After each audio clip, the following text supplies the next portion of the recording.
Sean, I think we'll begin with you and the warmth and the emotion that came through there in the documentary. Bring us back to what inspired you. I know you touched on it a wee bit at the beginning. What inspired you to make that documentary?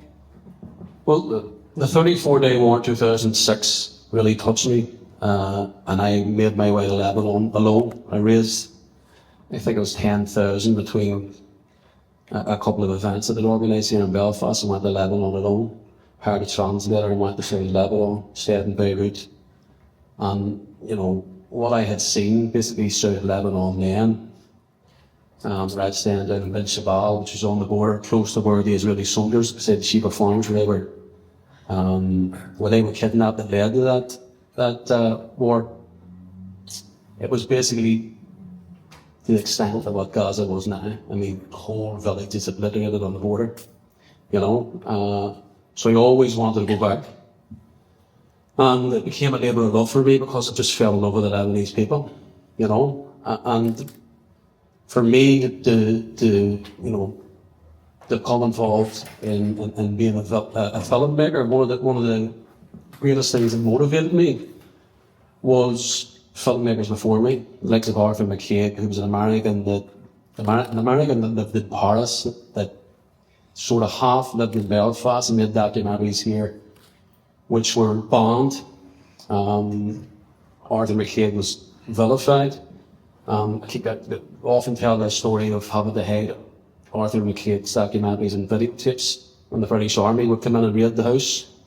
So you'd have he'd made a documentary at the time, Irish Ways. And for me, it was the first time that our own community, which was marginalised, which had never seen on TV, had a voice. You know, he also made the Patriot game, I think it was in 1978, and that documentary was banned also, which Arthur McCabe said was the greatest, you know, tribute to his work, being banned by the British government, you know. So these filmmakers that came before us and gave us a voice, when we were dehumanised, I'd seen the dehumanizing of the Lebanese people. I'd seen the dehumanization that the Israelis had to do to carry out what they had to carry out in Palestine and in Lebanon. And of course, I'd seen the parallels here. Not to the same extent, of course, but you know, we'd seen you can't execute children here in Belfast with plastic bullets. You can't massacre 11 people in Ballymurphy or people in Bloody Sunday unless you dehumanise them first, because you need the media to dehumanise the people. So documentary became a, you know, I don't like to say weapon, but it became, for me, a way to hit back against that, the propaganda that we had suffered and the dehumanisation that our communities had suffered. And going back to Lebanon from 2006 was always in my head. And then when I went back, I just, you know, for me, the people that I've met, the friends that I've met, I mean, I would say it'd be the same for Richard. I mean, I met Richard in Iran, of all places, and we became friends from it. And I seen in Richard, his mother was with him in Lebanon. It's like, you know, it's like me bringing Rosie to Iran, and other bringing Rosie to Iran, you know, they seem, we're just, you know, and the friends that I'd met from Lebanon are lifelong friends. And the people are just the same as the people here. So, for me, it became a labour of love. I put that film out before actually the war that got bad. I went back during the war, and I'm currently making a feature on pager attacks because I just left just before I left Beirut to go to Caracas for an anti-fascist conference in Venezuela, and it was a day after I got there, the pager attacks had happened, and that's when Abbas was killed. But for me, was to bring the message of the ordinary people in Lebanon, the people who are suffering and humanised, because there was a light amongst all the horrifying things that happened here. And for me, that light was those filmmakers, those documentary makers that were able to give the marginalised voices of our community a platform. You know, even if I look at the events at Gibraltar and how they dehumanised Dan, Sean and Murry. I mean, the British media moved in right away to dehumanise them. They moved in to dehumanise the eyewitnesses. Carmen Poeta, you know. That was a weapon that the British had often used to dehumanise us. But it was an English documentary team, Roger Bolton at Thames Television, who went and debunked the official version of what happened in Gibraltar. So all that stuck with me, and I was always driven and motivated by documentary filmmakers and investigative journalists, and that's how I've ended up, how it's became my vocation. That means so much to me. Not just to rest on my laurels and do what I'm doing here, but to go to places and give those places a voice, like our own people needed the voice that during the 80s and 80s here, And you talk about the warmth of the people. Tell us a wee bit about what it was like to be there, like on the streets. You get a real feel for it there, but what was it really like to be there? For me, see, even when I went in 2006, people often say when you grow up during the conflict here, you must be traumatized, but our generation wasn't, because we were born in it. And I seen that, the happiness in the kids, why are these kids happy? But I had to reflect when I was that age in South Belfast. We had a happy upbringing, although all these things were happening around us. Family members were killed, friends' fathers were executed by loyalist paramilitaries when we were growing up. But the generation was a generation above us, which I'd seen it my granda, how he was traumatized, see their sons when going to jail, see their sons when killed. And this, conflict been thrust upon the younger generation, And I just fell in love with the warmth of the people, and even through, the rubble, even when you see in Gaza now, you look at the children in Gaza smiling in the midst of all that rubble. And you're wondering, how is it possible? Because they're born in the middle of it, they know nothing else. And we do nothing else, our generation do nothing else now. And it's heartwarming for me to see that our generation now are a generation of professionals. They're the top barristers and the top lawyers. They're involved in media. And I think that's what frightens a lot of the elites within unionism now, and a lot of the elites, even more so to a certain degree, in the Free State now, that there is this generation of professionals. And, reflecting back to what Móna had said, that the IRA ceasefire was the most stabilising thing for the union, of course. And through amidst the horror of what's happening in Gaza and what's happening in Lebanon, there will be a new generation that will push through. We will see, I firmly believe, we will see Israel being held to account for what they've done on both the Lebanese people and the Palestinian people.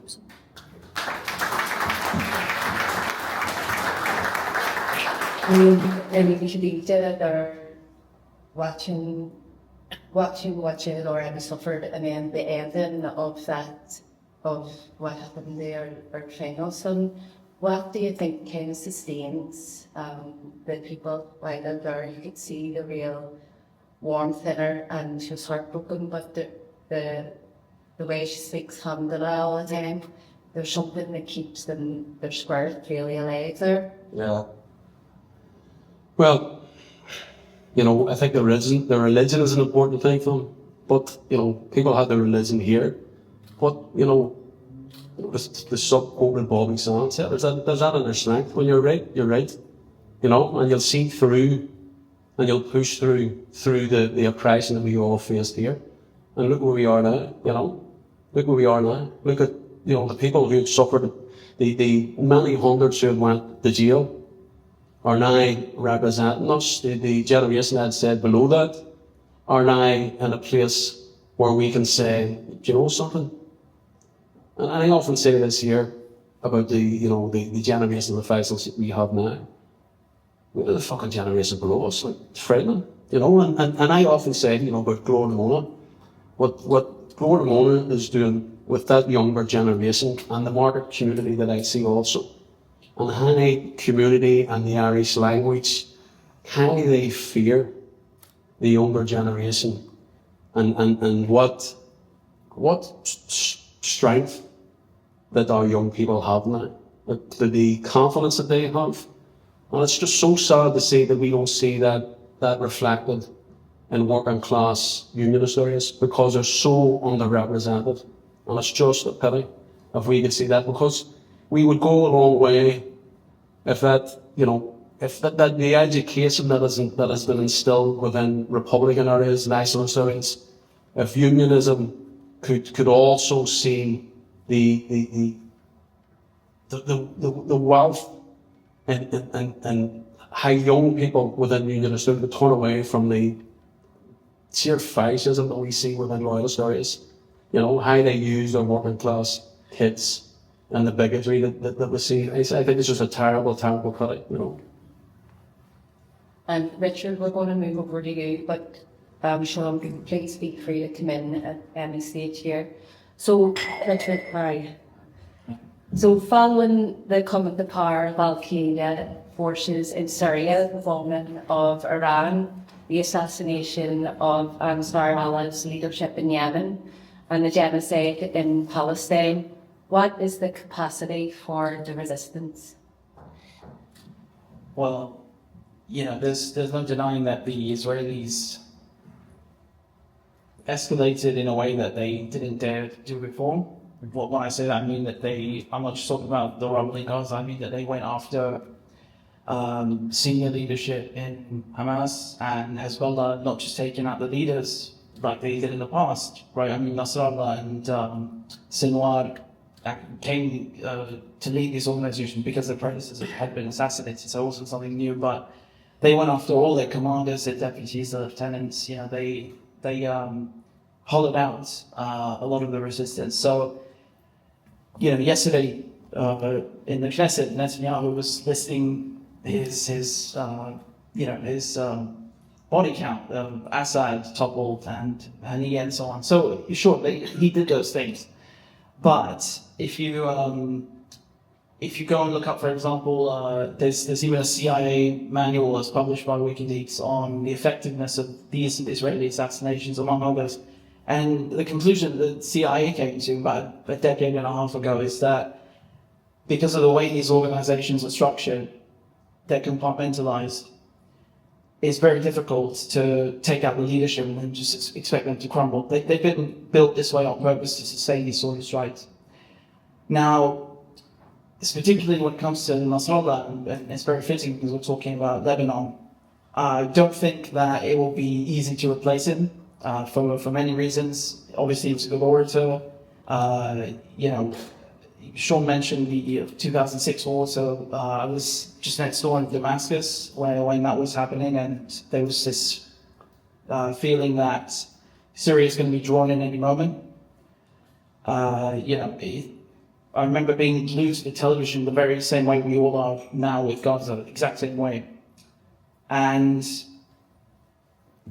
back then, what happened with the Israelis being pushed out of Lebanon, it really kind of slapped them in the face. And you know, the reason that Hezbollah were able to do this is because they had this sub-threshold method of hitting the Israelis, but in a way that doesn't provoke them to do what they're doing in Gaza. And of course, you know, Gaza is a bit different from Lebanon just because the way that it's besieged, it's cut off. You know, Lebanon had Syria and Iran and so on. So, it had direct routes and so on. And every time Nasrallah would be speaking, everyone glued to the television. You know, this is something that you would see just walking down the street. You can see people in coffee shops, in their homes, their apartments, just glued to the television, regardless what religion they were or like what ethnic background they had. So he had that kind of presence in the Arab world. No one can deny that. I mean, even Netanyahu himself will tell you that really it's not Iran that was running the Axis, which is this accusation the Israelis like to put forward. He said it was really Nasrallah. He was kind of the strategic mastermind. So just to circle back, I don't think that it's going to be easy to replace someone like that who has not only this capacity to capture people, you know, regardless what group, ethnic or religious group they come from, but also has the strategic prowess to go after a really entrenched occupation. With that said, I've been to Lebanon twice this year, literally all the way up to, you know, the north and all the way down in the south. And there was no question that, you know, what you saw in the film is still the reality, where you've got a lot of grassroots support that's still there for Hezbollah. There is, of course, this concern about the supply routes, that Syria is now gone. They can't get their weapons from Iran, Iraq, into Syria, and then into Lebanon. That's true, of course, that is going to impede their capacity, but, from sources I've talked to and just from, generally from the information I gathered, that is not going to stop them. I think it would be a mistake to think that these organizations, these resistance groups are gone. It's not like a decapitation strike is enough to deter them. And you see this also with Iran, with the nuclear program, with the IRGC and so on.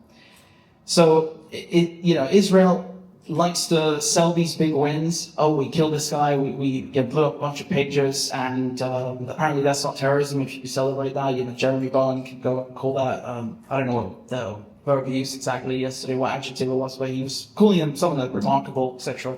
If he spoke like that about Hezbollah, he wouldn't be arrested, but, one of us would. So the thing is that they can sell these as much as they like, but these organizations aren't going anywhere, these resistance groups aren't going anywhere. And Sean also pointed out in the film that they also have a social wing and a political wing, in addition to the military one. People often focus on the military one, but they also provide all these services like gas stations, grocery stores, basically mutual aid funds and so on. So they're not going anywhere. And obviously having Al-Qaeda take over Syria is a big blow. But I think that the Israelis, if you look at Gaza, if I can take that, because the way that I see it, it's all part of one theatre of war. Their stated objectives were to go and get rid of Hamas. They failed. They couldn't get any of the hostages back. And if you look at Hamas stated objectives, the whole point was to get thousands of Palestinians out of jails in exchange for those hostages. They succeeded, and they also succeeded in isolating Israel. So really, you can just look at yesterday as a perfect example of what's going to happen as well in Lebanon. I don't think that the Israelis are going to find any sort of respite there. So what's your take on the emerging anti-Zionist strain in the MAGA movement? What's the implications of that, and do you think it's going to be able to take hold? Well, I'm not going to complain about more anti-Zionism, but the thing that irks me with the US right is that they don't do it because they see it as an anti-colonial need or necessity. For them, it really feels to me like they just happen to hate Jews today more than they hate Arabs and Muslims yesterday. So, if you look at that from a left-wing perspective, we're not interested in sectarianism. Right, we're interested in the anti-colonial, the anti-imperialist lens, and there is no sort of they simply don't even bring these words up. They don't discuss these things. I think in part because they would have to confront the fact that they themselves are settlers in America, in North America, and that's obviously very uncomfortable for them. They'll probably have to question their whole identities after that. So. For me, it looks more like an attempt to kind of shift blame from Washington to Tel Aviv. And there's always this debate about who's running who. Is it the tail wagging the dog or the other way around? If you look at Nasrallah's speeches, if you look at Sheikh Ahmed Yassin, who used to run Hamas until he was assassinated, you look at Sinwar, you look at Khamenei, you look at all of these big leaders in the resistance. None of them ever said that it was Israel running the US. They always said it's the other way around. They always framed it as an anti-imperialist thing and said that it's the Americans running Israel, and that it's an extension of the West. I went to Lebanon just 2 months ago. I went all the way up north and interviewed George Abdullah, who's the longest-serving political prisoner in the Palestinian cause. So he did 41 years in France, and if he weren't released in July, he would have been on the list yesterday that Hamas submitted. So he also said the same thing to me. He said it's the Americans that run Israel. So I think that this is a fact that the MAGA right are trying to run away from. And you can just leave Palestine alone for a second, and even the whole Middle East if you want, and you will still see the same violence in Korea, in Vietnam, in Laos, in Cambodia, not to mention the genocide happening against Native Americans, building the United States in the first place. So, they're running away from confronting this colonial violence. And that's the whole point why I talk about this, because a lot of this is caused by Britain, right? Whether we're talking about what happened here in Belfast in Ireland, or we're talking about the Zionist occupation, all of it comes from London. You know, we don't trace all of it back to Britain. So you have to be self-critical. You have to call out not just your government, but also, you know, you have to dismantle and take apart and deconstruct your national identity as well. Otherwise, you're not going to learn from it. So while I'm happy to see them criticize Israel, you know, it's a bit pointless if they do it for the wrong reasons.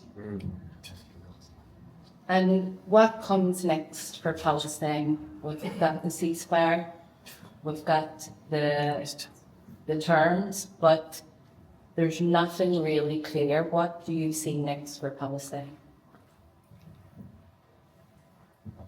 Well, if you look at that 20-point plan, there's mention of this talk of redeveloping Gaza. I mean, when you bring in a construction and property redevelopment mogul like Trump, and then he's bringing in his son-in-law Kushner, they're only interested in China quick buck. You know, there's obviously all sorts of US presidents that serve various interests and so on, but Donald Trump and, you know, his allies in the region, so I'm talking about Qatar, UAE, so on, US allies in the region, they openly bragged about this Riviera that they're going to build.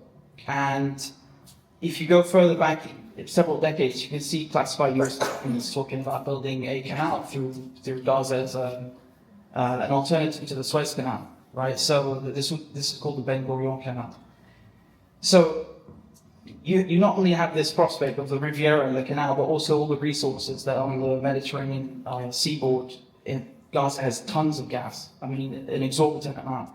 And there's a reason why the European Union signed a gas deal with Israel 2 years ago, while Iran and Russia are sanctioned, because they need gas. And where are they going to get it from? They're going to steal it from Gaza, from Syria and Lebanon. You look at the Mediterranean coast, the only ports that work today are Israeli ports. You know, Latakia in Syria it doesn't work. It was bombed countless times by the Israelis. Beirut, it blew up mysteriously. Gaza out of action. So you just have Haifa and Ashdod, you know, all controlled by the Israeli occupation. So the future of Palestine is not looking very good. I think that these people sat around the table and they just concluded that they can make more money now with less of a headache, less public outcry, by simply swooping in and building a bunch of property and, you know, stealing the resources, right? And framing that as peace, as some kind of PR stuff.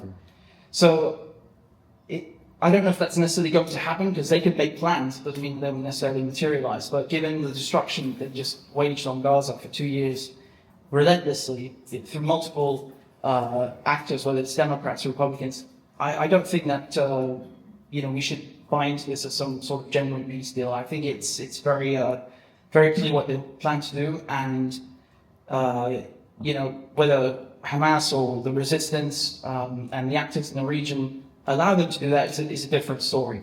But we shouldn't think that these people are interested in peace. I think that they have very dark things planned for Gaza and the region. So we're going to move to Russia and BRICS. So was hope that a changed US administration under Trump, was there hope that that would pivot away from sustaining the war and pursuing a negotiated settlement? And this has not proven to be the case. Trump was even considering sending Tomahawks.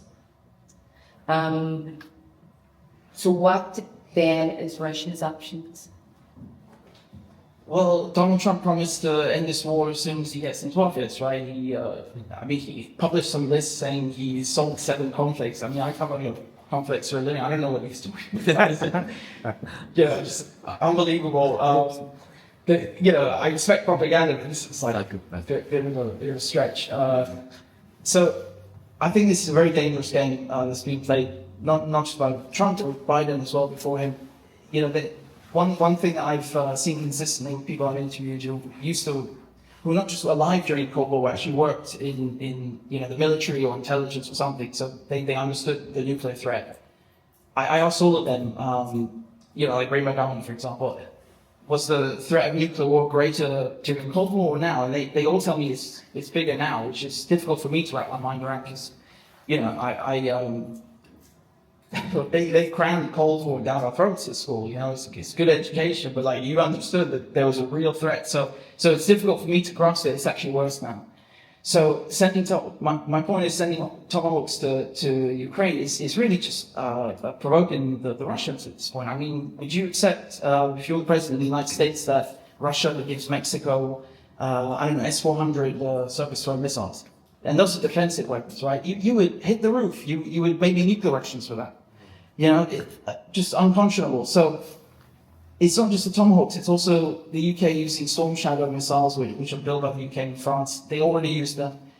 We had drones hitting the Kremlin. Drones hitting the Kremlin. Can you imagine if drones hit the White House? What would happen?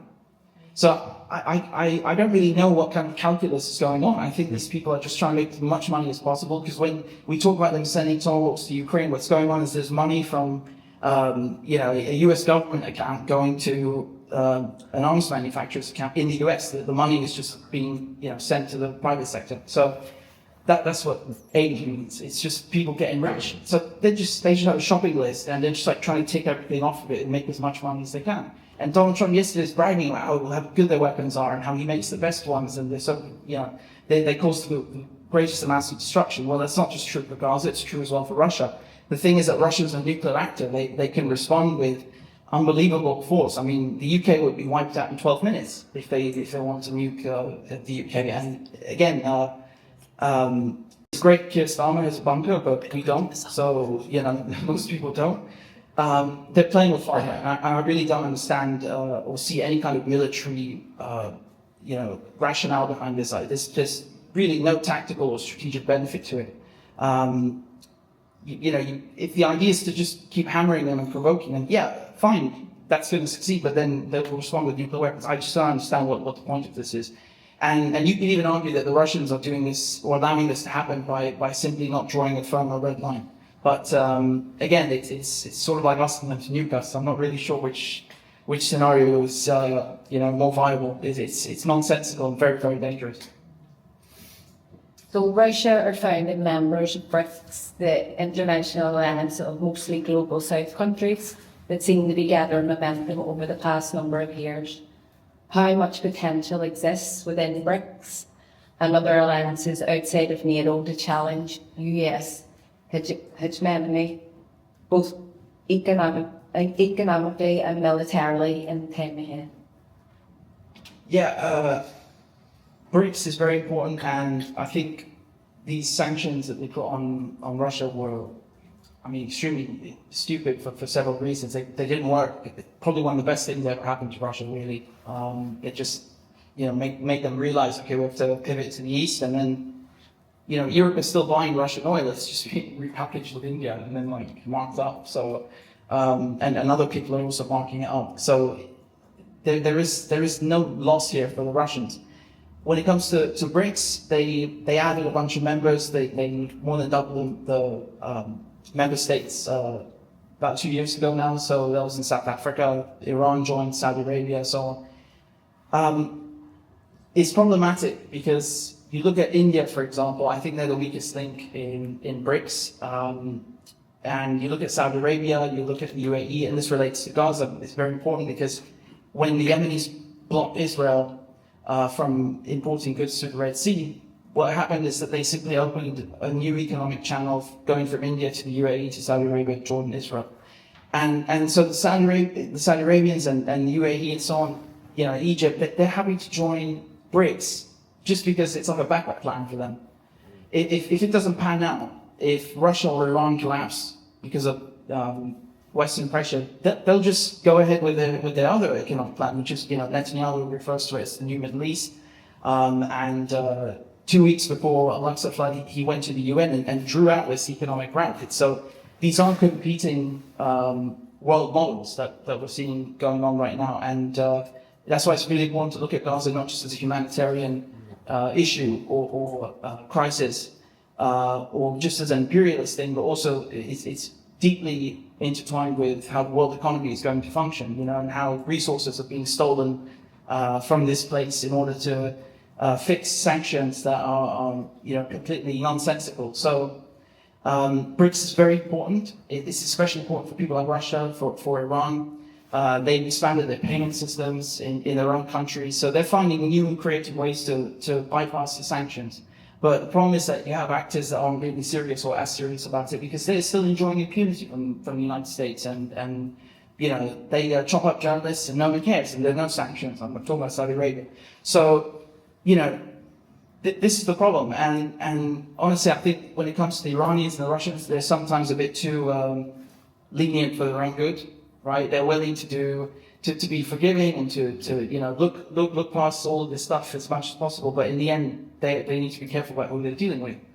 That includes Azerbaijan, by the way. They signed an accord just recently with Russia and Iran. And, Azerbaijan supplies an enormous amount of fuel to the tanks and jets that are bombing Gaza in exchange for weapons. So BRICS is playing a very important role. And that's another reason why they toppled Syria, because you would have all this this trade going like the ancient Silk Road used to, from China and Central Asia to the Mediterranean through Syria.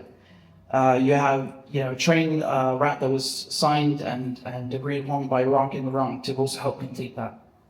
And now they've completely taken that out of action. So, when Assad was toppled, it wasn't just because they don't like having a socialist government in the Middle East or a pro-Palestinian government. It's also because the Americans want to make sure that in 10, 20, 30 years, the Chinese and the Belt and Road Initiative and BRICS, all of these projects, they're kind of stunted. They can't really grow to their full potential. So, you cut off sea trade routes for BRICS and the new Silk Road. You've crippled them enormously.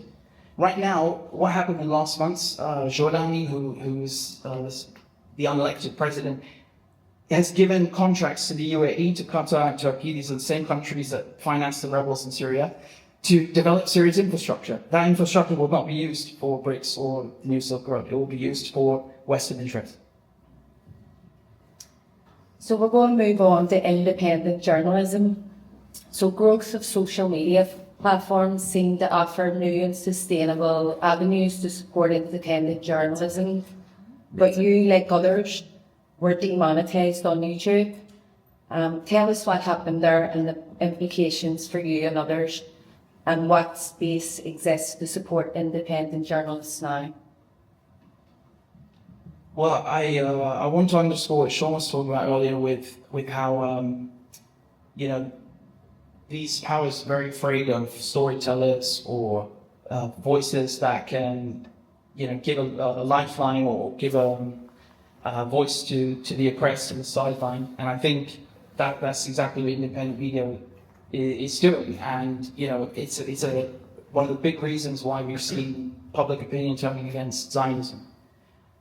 Legacy media, radio, print, television, they're used to having things their way. They remind me of the music industry, like in 2000 to 2010, where they see the internet was slashing their sales in half, and they just refused to adapt. And then it took them. They lost really literally half their revenue until they finally thought of Apple Music and Spotify and these things. And so it's kind of the same thing right now. They are desperately trying to control the narrative, and so the best that they can do is censor us. Or you saw during the pandemic, for example, you'd have all these late night posts trying to mimic what independent media doing, bringing podcast mics in their bedrooms or something and pretending like they're suddenly hip. It was just pathetic. So they are trying to eat up that space. They're failing in that, and so instead, the next best move is to censor us or put us in prison, literally. They don't know what to do, and obviously population or mass control is a big philosophical question in general. But when it comes to issues like Palestine, Lebanon, that have been controlled by Zionist media or Western imperialist media for decades, they're really freaking out. They really don't know what to do about this. So, independent media is extremely important. And, we talk about how to support that. People will say, please donate on Patreon or something. The way things are looking now, it's more like, please show up in front of court when I have the trials. Yeah, it's getting very serious, and we need to take that threat seriously and confront it. Yeah.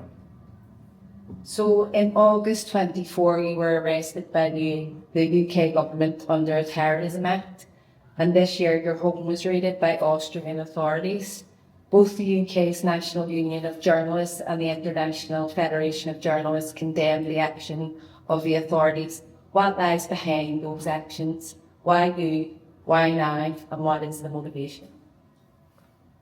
I'm just so good at it. I don't no, but honestly, I like when it was the UK, I thought, okay, this is like, they're trying to make an example or something. I don't know. But then when it happened in Austria, I was like, this is just bad luck, like this is really, really bad luck. But I don't know if it's Israel pressuring the UK and then the UK pressuring Austria. I don't know. Like, it's obviously coming from the highest levels of government. It's coming from the top. There's a concerted effort to go after, a list of people, and you can see that starting around August 2024 last year, when they arrested me, they also charged Richard Barnard, co-founder of Palestine Action, the day before. And then, like 2 weeks later, they raided Sarah Wilkinson's home. And then a month later, they raided Asa Winstanley's home.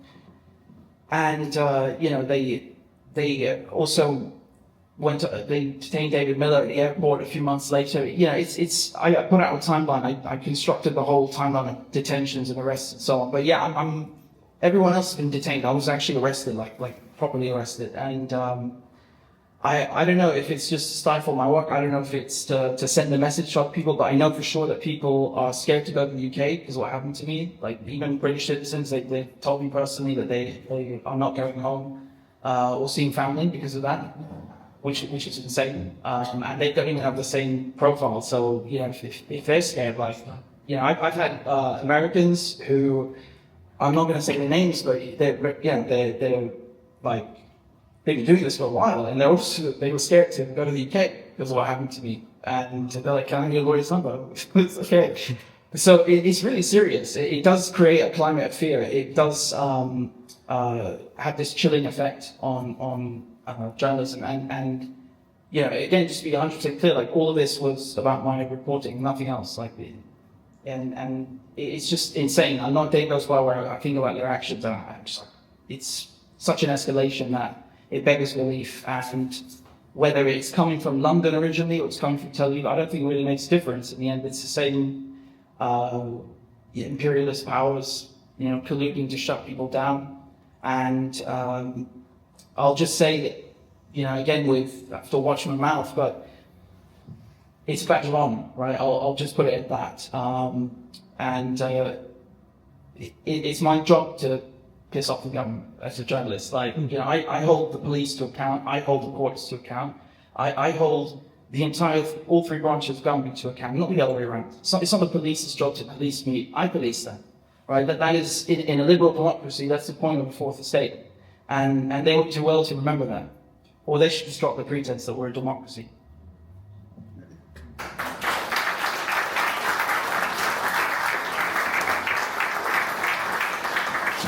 So we're going to move to Ireland. So we have a presidential election coming up.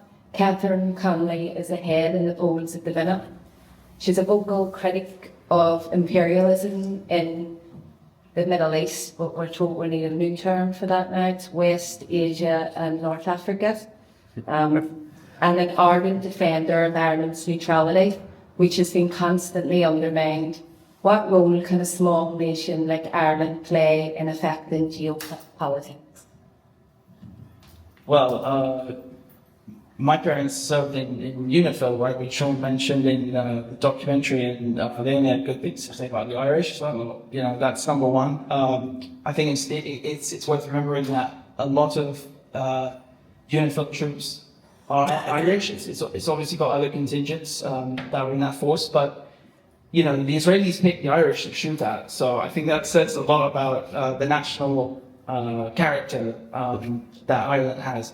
This effort to kind of dismantle the triple lock and turn Ireland from an explicitly neutral country to another warmongering Western so-called democracy is part of this trend that we're seeing, where Keir Starmer wants to enlist everyone in basically bring back conscription.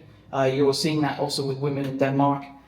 This is part of this whole fascist militarization of Europe, of the West. And you've seen that also in the United States, rampant, these attacks going around with ICE agents, just like completely on steroids compared to the previous administration. So this is all part of an effort by the military-industrial complex to supply all the uniforms, the weapons, to all these contingents, whether we're talking about ICE agents or NATO troops. It's all the same companies making money from these things.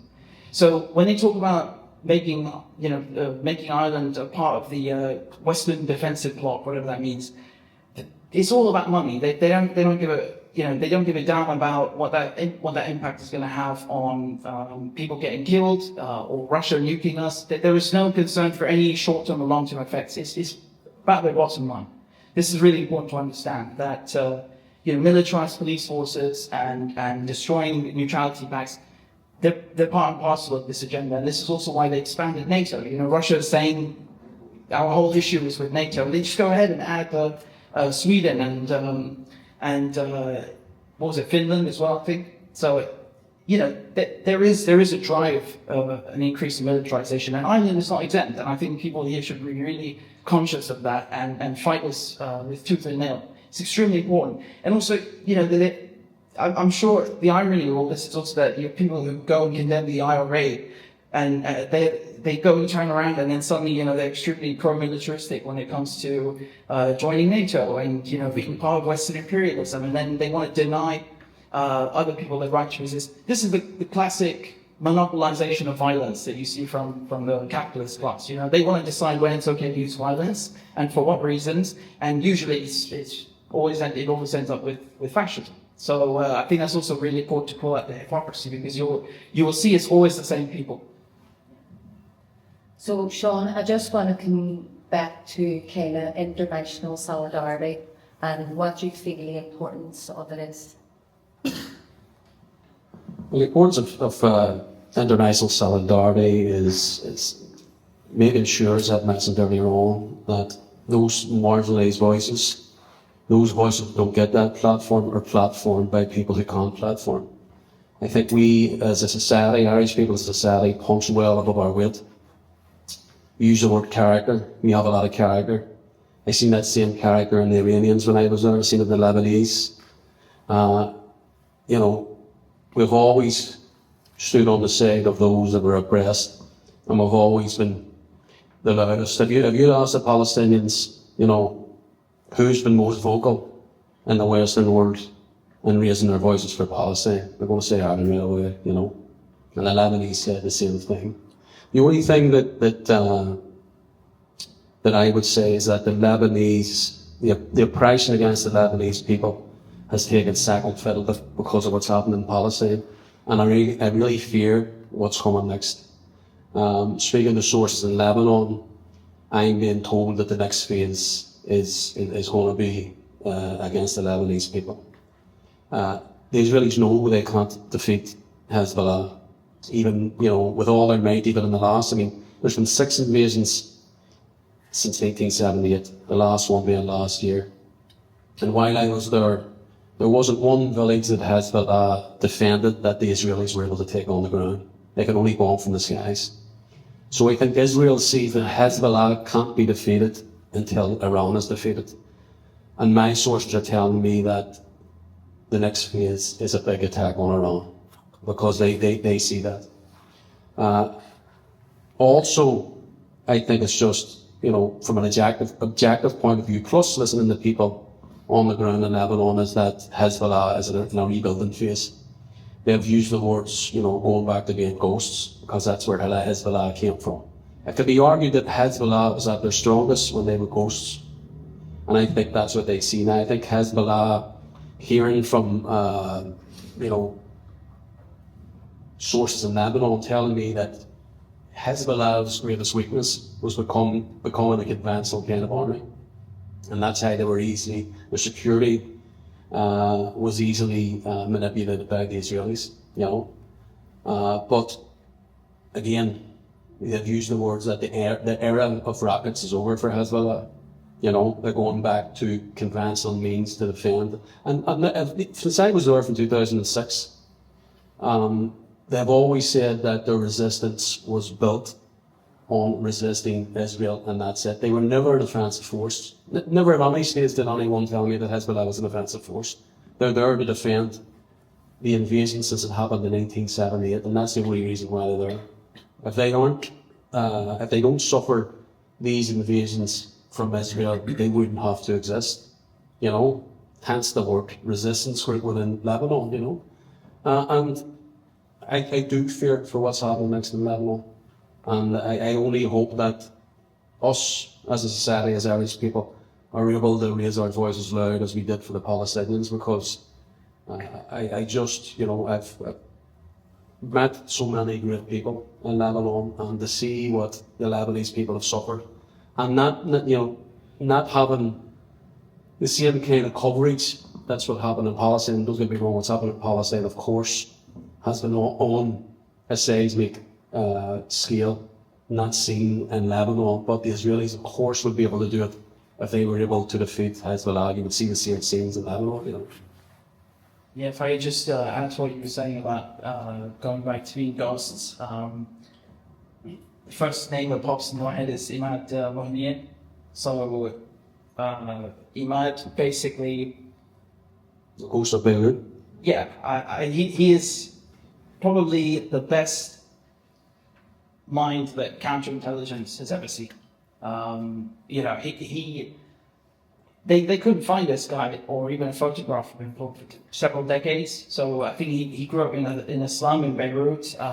You know, just like he's just a street kid, and he ended up outsmarting Mossad and CIA for decades. Really, so he would work on internal security, counterintelligence, operational security directly with people like Soleimani or Nasrallah. Basically directly liaising with all of these heads of the resistance. And they did get in the end in Damascus, the CIA and Mossad, but it took them far too long. And again, these are not my words that you have to take for granted. You can just go and read what they themselves say about him and how elusive he was. And I think it speaks to this homegrown grassroots resistance that is spawned by foreign military occupation. You can't buy it or manufacture it. It's just a natural response to oppression. And, you know, don't shoot the messenger. It's just, that's how it is. It's always been like that throughout history. And speaking of the rockets, yeah, I've also, you know, people talk about why there was no response after Nasrallah's killing, his assassination. There was supposed to be one with you know, these long-range rockets, the heavy artillery that Hezbollah had been stockpiling for many years, and they couldn't use them because they were disabled, unconfirmed by the others with EMPs. So, you know, they tried replacing these things and it didn't pan out, and then of course we had the pager attacks as well. So a lot of crushing blows in one go, but not enough to take them out completely as an organization. And I think that Seán is correct that they're going to go back to basics with big guns, essentially. I think that's what we're going to see. And Seán is absolutely correct that they're cooking something now for both Iran and Lebanon. There's going to be a lot of widespread destruction. And the crazy thing is that you could have said that sentence in the 1980s and you'd still be correct. It's never ending with Zionism and imperialism, unfortunately. I think what America is trying to do at the minute, it's trying to create another civil war within Lebanon. And I think we've seen a couple of days ago in Beirut, we've seen 74,000, what's known as Mahdi Scouts, which is basically youth wing of Hezbollah in the stadium, 74,000, and that was Hezbollah sending a message saying, look, you know, there's a new generation here, we're not going away.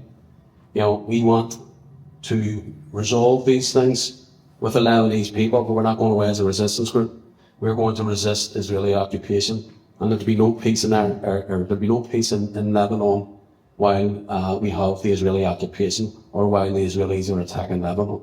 So there's big decisions to be made. But there's an election in a couple of months in Lebanon, where they're trying to postpone the election, because what they're trying to do is the Israelis won't let the rebuilding phase happen in the south. They're postponing the election so pressure can be put on Hezbollah. They're trying to create a pressure cooker for people saying, well, our homes are gone, our homes aren't being rebuilt, who's the people going to focus that on, it's going to be on Hezbollah, because any time that there has been this destruction from Israel, whether it's the South or Dahi and South Beirut, Hezbollah has rebuilt the houses and these projects right away, so they're trying to disrupt that. They're trying to create a civil war, which is a disaster for the Lebanese people, a disaster. But they're trying to do the same in Gaza with militias in Gaza. Yeah, of course. Yep. And where have you seen that project before? The Brits perfected it. Perfected it here. The Brits exported the Americans. Divide and conquer.